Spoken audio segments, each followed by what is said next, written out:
Este é o Sol. Desde o ano 10.000 a.C., a história abunda em pinturas e escritos que refletem o respeito e a adoração dos povos por este astro. E é simples entender o porquê, com seu aparecimento todas as manhãs, trazendo visão, calor e segurança, salvando-os do frio e da escuridão da noite repleta de predadores.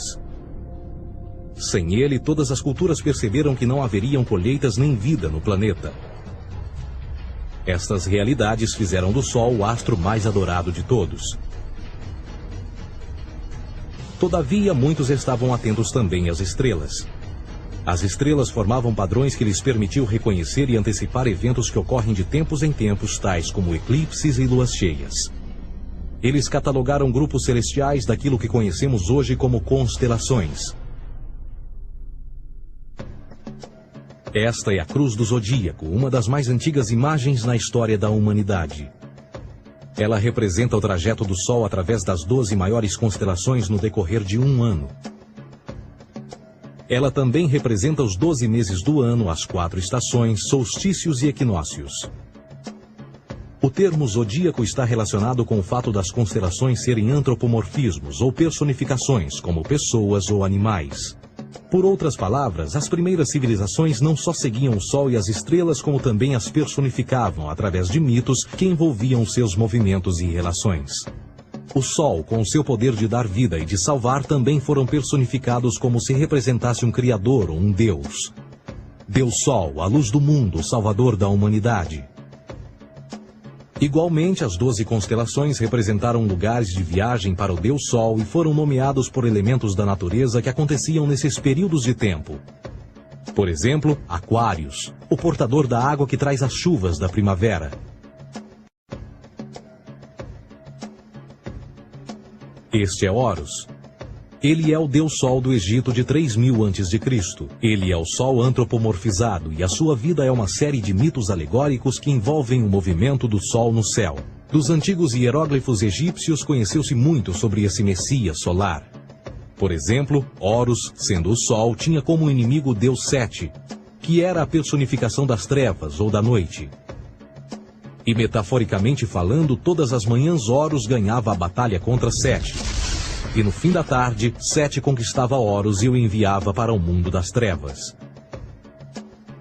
Será importante frisar que trevas versus luz ou bem versus mal tem sido uma dualidade mitológica onipresente que ainda hoje é usada em muitos níveis. No geral, a história de Horus é a seguinte.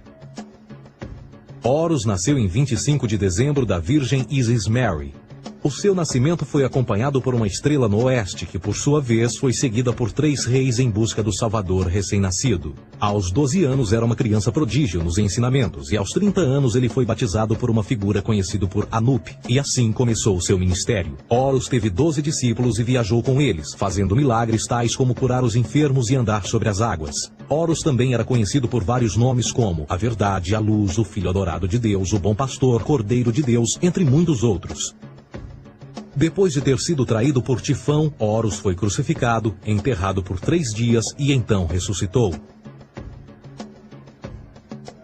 Estes atributos de Horus, originais ou não, parecem influenciar várias culturas mundiais e muitos outros deuses encontrados com a mesma estrutura mitológica. Atis da Firígia nasceu da Virgem Nana em 25 de dezembro. Crucificado, foi posto na tumba e 3 dias depois ressuscitou. Krishna, da Índia, nasceu da Virgem Davaki com uma estrela no ocidente assinalando sua chegada, fez milagres juntamente com seus discípulos e após sua morte ressuscita. Dionísio da Grécia nasceu de uma virgem em 25 de dezembro. Foi um professor peregrino que praticou milagres como transformar água em vinho e é referenciado como Rei dos Reis, Filho unigênito de Deus, o início e o fim, entre muitas outras coisas, e após sua morte ressuscitou. Mitra da Pérsia nasceu de uma virgem em 25 de dezembro. Ele teve 12 discípulos e fazia milagres. E após sua morte foi enterrado por 3 dias e então ressuscitou. Ele também foi chamado de a Verdade, a Luz, entre outros. Curiosamente, o dia sagrado de adoração a Mitra era um domingo.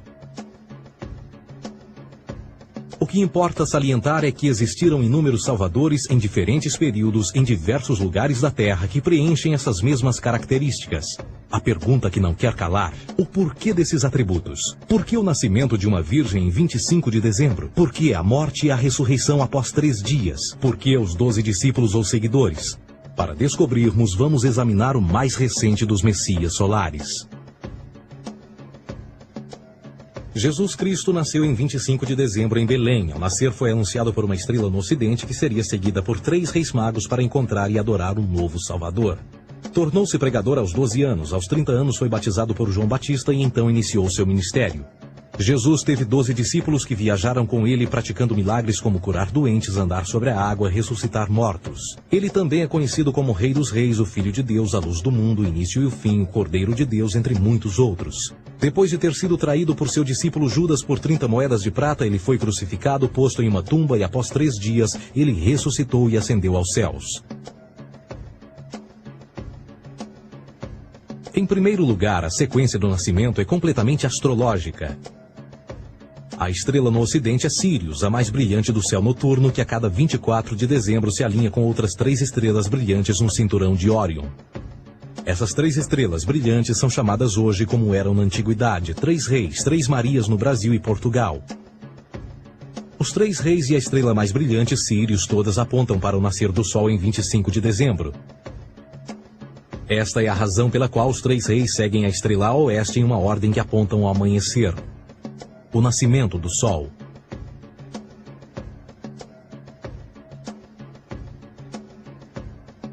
A Virgem Maria é a constelação de Virgo, também conhecida como Virgo, a Virgem. Virgo em latim significa virgem. Virgo também é conhecida como a casa do pão. E a representação de Virgo é uma virgem segurando um feixe de espigas de trigo. Esta casa do pão e o seu símbolo das espigas de trigo representa agosto e setembro, a época das colheitas. Por sua vez, Belém é a tradução ao pé da letra de a casa do pão.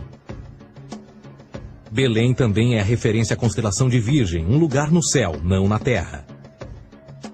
Existe outro fenômeno muito interessante que ocorre em 25 de dezembro, é o solstício de inverno. Do solstício de verão ao solstício de inverno, os dias se tornam mais curtos e frios. Da perspectiva de quem está no hemisfério norte, o Sol parece se mover para o sul, ficar menor e mais fraco. O encurtamento dos dias e o fim das colheitas conforme se aproxima o solstício de inverno, simbolizando o processo de morte. Era a morte do Sol. Pelo 22º dia de dezembro, o falecimento estava completamente realizado e faz com que atinja seu ponto mais baixo no céu. Aqui algo curioso acontece. O Sol para de se mover por 3 dias. Durante estes 3 dias, o Sol fica pelas redondezas da constelação do Cruzeiro do Sul, ou Alfa Crucis. Depois desse período, em 25 de dezembro, o Sol se move 1 grau, dessa vez para o norte, trazendo perspectiva de dias maiores, mais calor e a primavera. E assim se diz: o Sol morreu na cruz, ficou morto por 3 dias, apenas para ressuscitar ou nascer mais uma vez. Esta é a razão pela qual Jesus e muitos outros deuses solares compartilham da ideia de crucificação, morte por 3 dias e o conceito da ressurreição. É o período de transição do Sol antes de mudar para a direção contrária no hemisfério norte, trazendo a primavera e assim a salvação. Todavia, eles não celebram a ressurreição do Sol até o equinócio da primavera, ou Páscoa. Isto é porque no equinócio da primavera o Sol domina oficialmente o mal, as trevas, assim como o período diurno se torna maior que o noturno. E o revitalizar da vida na primavera emerge. Agora, provavelmente, a analogia mais óbvia de todas neste simbolismo astrológico são os 12 discípulos de Jesus. Eles são simplesmente as 12 constelações do zodíaco com que Jesus, sendo o Sol, viaja. De fato, o número 12 está sempre presente ao longo da Bíblia.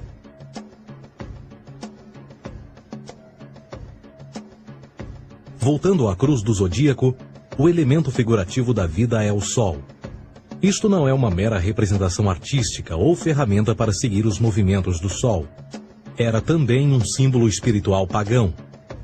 Uma logografia similar a isto. Isto não é um símbolo do cristianismo. É uma adaptação pagã da cruz do zodíaco.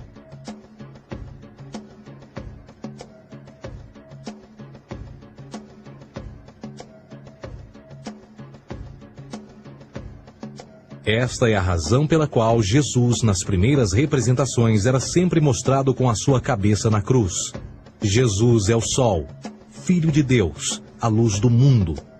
O Salvador a erguer-se, que renascerá, assim como o sol faz todas as manhãs. A glória de Deus que defende contra a força das trevas. Assim como renasce a cada manhã, e que pode ser visto através das nuvens, lá em cima nos céus, com a sua coroa de espinhos ou os raios de sol.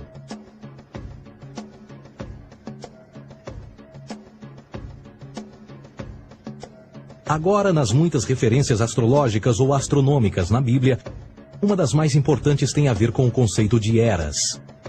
Através das Escrituras há inúmeras referências a essa era. Para compreender isto, precisamos primeiro estar familiarizados com o fenômeno da precessão dos equinócios. Os antigos egípcios, assim como outras culturas antes deles, reconheceram que aproximadamente de 2150 em 2150 anos, o nascer do Sol durante o equinócio de primavera ocorria num diferente signo do zodíaco. Isto tem a ver com a lenta oscilação angular que a Terra tem quando roda sobre o seu eixo. É chamado de precessão porque as constelações vão para trás, em vez de permanecerem no seu ciclo anual normal. O tempo que demora cada precessão através dos 12 signos é de 25.765 anos. Este ciclo completo é chamado também de Grande Ano, e algumas civilizações ancestrais sabiam disso. Referiam-se a cada ciclo 2150 anos como Era. De 4.300 a.C. a 2150 a.C. foi a Era de Touro. De 2150 a.C. a 1 d.C. foi a Era de Áries. E de 1 d.C. a 2150 d.C. é a Era de Peixes, a era que permanecemos nos dias de hoje. E por volta de 2150 entraremos na nova era, a Era de Aquários. Agora, a Bíblia refere-se por alto ao movimento simbólico durante 3 eras, quando se vislumbra já é uma quarta.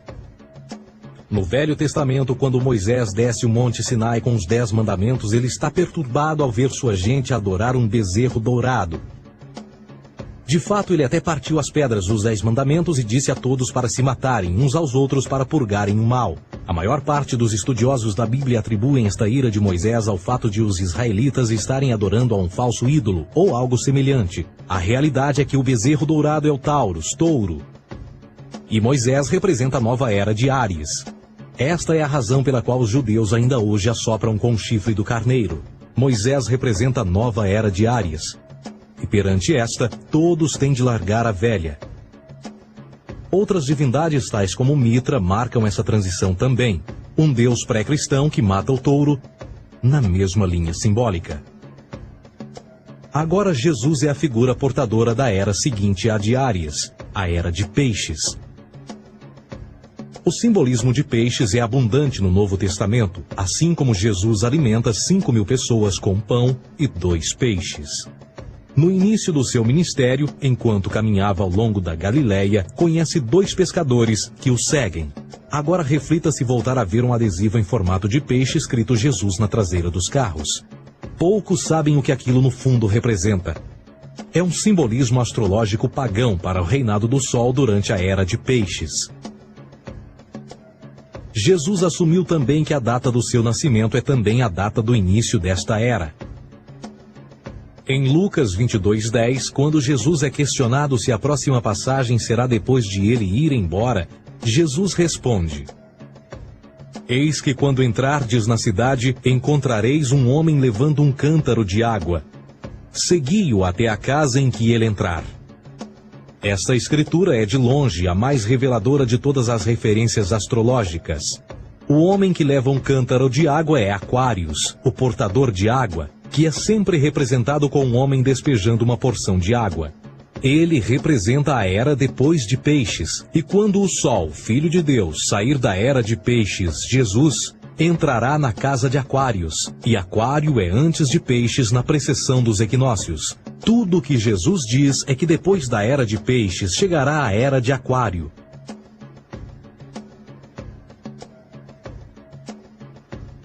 Agora todos já ouvimos falar sobre o fim do mundo. Deixando à parte o lado cartunista no livro de Apocalipse, a espinha dorsal nesta ideia surge em Mateus 28:20, onde Jesus diz: Eu estarei convosco até o fim do mundo, dos séculos em português. Contudo, na tradução inglesa da Bíblia, a palavra mundo está mal traduzida. A palavra realmente usada era aion, que significa era. Eu estarei convosco até o fim da era, o que no fundo é verdade. Jesus, como personificação solar de peixes, irá acabar quando o Sol entrar na era de Aquário. Este conceito de fim dos tempos e do fim do mundo é uma má interpretação desta alegoria astrológica.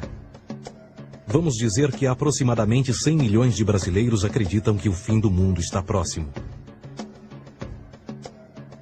Além disso, o personagem de Jesus, literalmente e astrologicamente um híbrido, só demonstra o quão plágio do deus Sol Horus do Egito, Jesus é. Por exemplo, inscrito há 3.500 anos atrás, nas paredes do templo de Luxor, no Egito, estão imagens da Enunciação, da Imaculada Concepção, do nascimento e da adoração a Horus. As imagens começam com o anúncio à Virgem Ísis de que ela irá gerar Horus, que Nefe, o Espírito Santo, irá engravidar a Virgem, e depois o parto e a adoração, e que é não mais do que o milagre da concepção de Jesus. Na verdade, as semelhanças entre Horus e Jesus são flagrantes.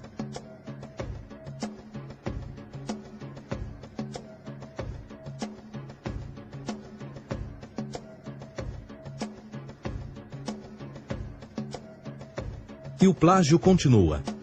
A história de Noé e da sua arca é tirada diretamente das tradições. O conceito de dilúvio é presente em todas as antigas civilizações, em mais de 200 diferentes citações em diferentes períodos e tempos. Contudo, não será preciso ir muito além da fonte pré-cristã para encontrar a epopeia de Gilgamesh, escrita em 2600 a.C.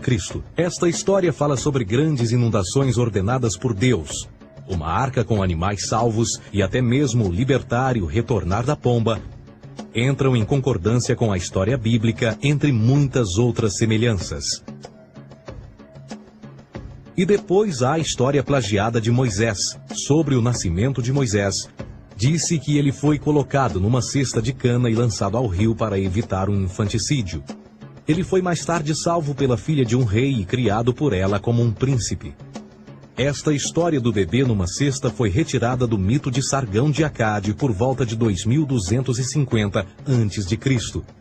Depois de nascer, Sargão foi posto numa cesta de rede para evitar um infanticídio e lançado ao rio.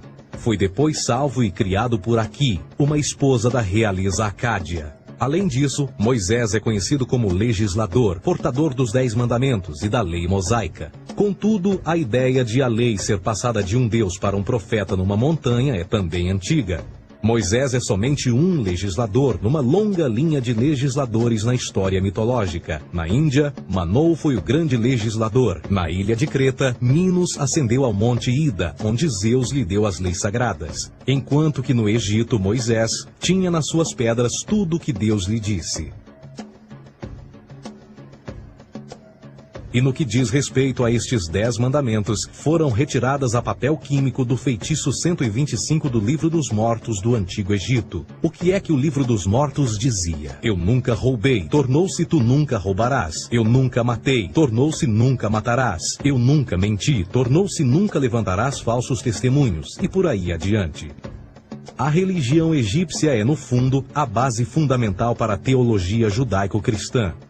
Batismo, vida após a morte, julgamento final, imaculada concepção, ressurreição, crucificação, a arca da aliança, circuncisão, salvadores, comunhão sagrada, dilúvio, Páscoa, Natal, a passagem e muitas outras coisas e atributos são ideias egípcias, nascidas muito antes do cristianismo ou judaísmo. Justin Martyr, um dos primeiros historiadores e defensores cristãos, escreveu: quando nós, cristãos, dizemos que Jesus Cristo, nosso Mestre, foi produzido sem união sexual, morreu e ressuscitou e ascendeu aos céus, nós não propomos nada de muito diferente do que aqueles que propõem e acreditam tal como nós, nos filhos de Júpiter. Numa escrita diferente, Justin Martyr diz: Ele nasceu de uma virgem. Aceite isto em comum com o que você acredita dos Perseus. É óbvio que Justin e outros cristãos cedo souberam como o cristianismo era semelhante a outras religiões pagãs. Contudo, Justin tinha uma solução. Para além de tudo o que sabemos, o diabo era em quem mandava. O diabo teve a ambição de chegar primeiro que o Cristo e criou essas características para o mundo pagão. Fundamentalist Christianity, fascinating. These people actually believe the world is 12,000 years old. Swear to God. I actually asked one of these guys, okay, dinosaur fossils. He says, dinosaur fossils? God put those here to test our faith.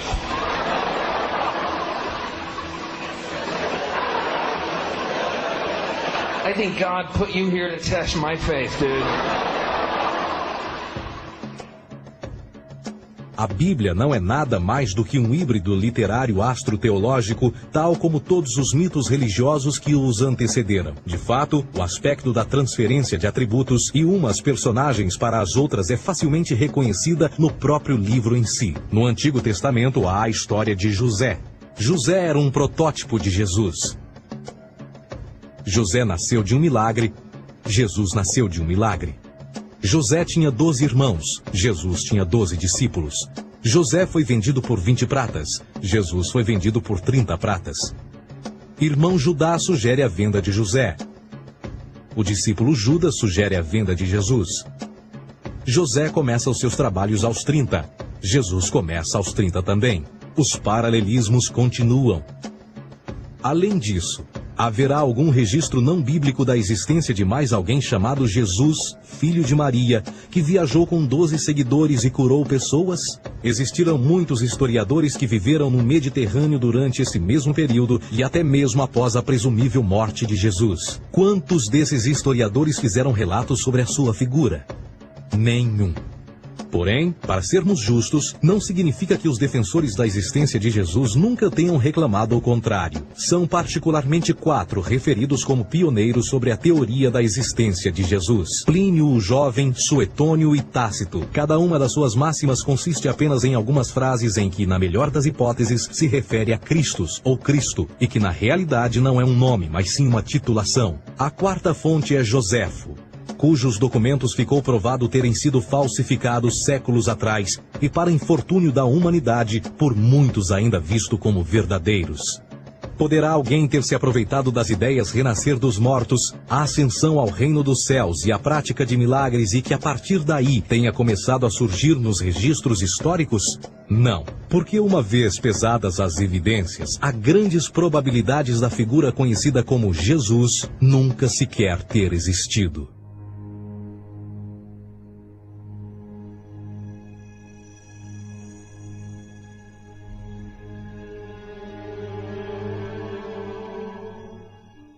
We don't want to be unkind, but we want to be factual.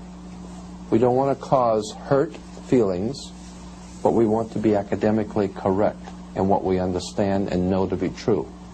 Christianity just is not based on truth. We find that Christianity was in fact nothing more than a Roman story, developed politically. A realidade consiste em que Jesus foi a divindade solar do setor gnosticista cristão e, tal como outros deuses pagãos, era uma figura mítica. Foi sempre o poder político que procurou monopolizar a figura de Jesus para controle social. Por volta de 325 d.C., em Roma, o imperador Constantino reuniu o Concílio Ecumênico de Niceia e foi durante esta reunião que as doutrinas políticas com motivação cristã foram estabelecidas e assim começou uma longa história de derramamento de sangue e fraude espiritual. E nos 1600 anos que se seguiram, o Vaticano dominou politicamente e com mão de ferro toda a Europa, conduzindo-a a um período de obscurantismo, onde o conhecimento era apenas um privilégio da Igreja, as Cruzadas e a Santa Inquisição. O cristianismo, bem como todas as crenças teístas, são a fraude desta era. Serviu para afastar os seres humanos do seu meio natural e da mesma maneira uns dos outros. Sustenta a submissão cega do ser humano à autoridade. Reduz a responsabilidade humana sob a premissa de que Deus controla tudo e que, por sua vez, os crimes mais terríveis podem ser justificados em nome da perseguição divina. E o mais importante, dá o poder àqueles que sabem a verdade e usam o mito para manipular e controlar sociedades. O mito religioso é o mais poderoso dispositivo já criado e serve como base psicológica para que outros mitos floresçam ou justifiquem.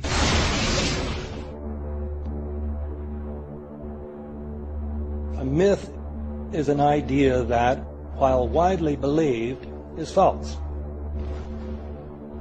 In a deeper sense, in the religious sense, a myth serves as an orienting and mobilizing story for a people.